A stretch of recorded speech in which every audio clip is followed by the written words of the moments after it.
بسم اللہ الرحمن الرحیم۔ بیان کیا جاتا ہے کہ ایک جوان حضرت داؤد علیہ السلام کے محفل میں شرکت کیا کرتا تھا۔ وہ جوان بہت کمزور اور دبلا پتلا تھا، زیادہ تر چپ چاپ رہا کرتا تھا۔ ایک روز ملک الموت حضرت داؤد علیہ السلام کے پاس آئے اور اس جوان کو مخصوص طریقے سے دیکھ رہے تھے۔ حضرت داؤد علیہ السلام نے کہا، اس پر نظر رکھے ہوئے ہو؟ حضرت اسرائیل علیہ السلام نے کہا، جی ہاں، مجھے حکم ہے کہ 7 روز کے بعد اس کی روح قبض کر لوں۔ حضرت داؤد علیہ السلام کو اس جوان پر رحم آیا اور اس نے کہا، اے جوان، کیا تمہاری زوجہ ہے؟ اس نے جواب دیا، میں نے ابھی تک شادی نہیں کی ہے۔ حضرت داؤد علیہ السلام نے کہا کہ فلاں صاحب کے پاس جاؤ اور اسے کہو کہ جناب داؤد علیہ السلام نے کہا ہے کہ اپنی لڑکی کی مجھ سے شادی کر دو اور سارا اہتمام کر لو تاکہ آج ہی شادی ہو جائے۔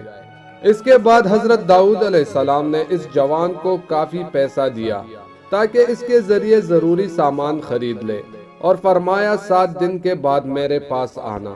وہ جوان گیا اور شادی کے 7 دن بعد حضرت داؤد علیہ السلام کے پاس آیا۔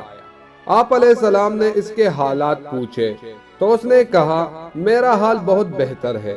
حضرت داؤد علیہ السلام اس کی روح قبض ہونے کے منتظر تھے، لیکن ایسا کچھ نہیں ہوا۔ فرمایا، جاؤ اور دوبارہ 7 دن کے بعد میرے پاس واپس آنا۔ وہ جوان واپس چلا گیا اور پھر 7 دن کے بعد واپس آیا اور پھر بھی اس کی موت نہیں آئی۔ آپ نے پھر ایک بار اس کو کہا، جاؤ اور 7 دن کے بعد پھر آنا۔ وہ گیا اور 7 دن کے بعد دوبارہ واپس آ گیا۔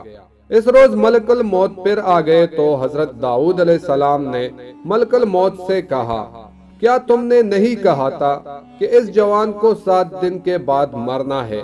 ملک الموت نے کہا تھا۔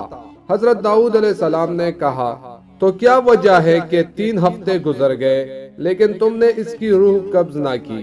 ملک الموت نے کہا، اے داؤد، اللہ تعالیٰ نے اس جوان پر تمہارے رحم آنے کی وجہ سے رحم کر دیا اور اس کی عمر 30 سال بڑھا دی۔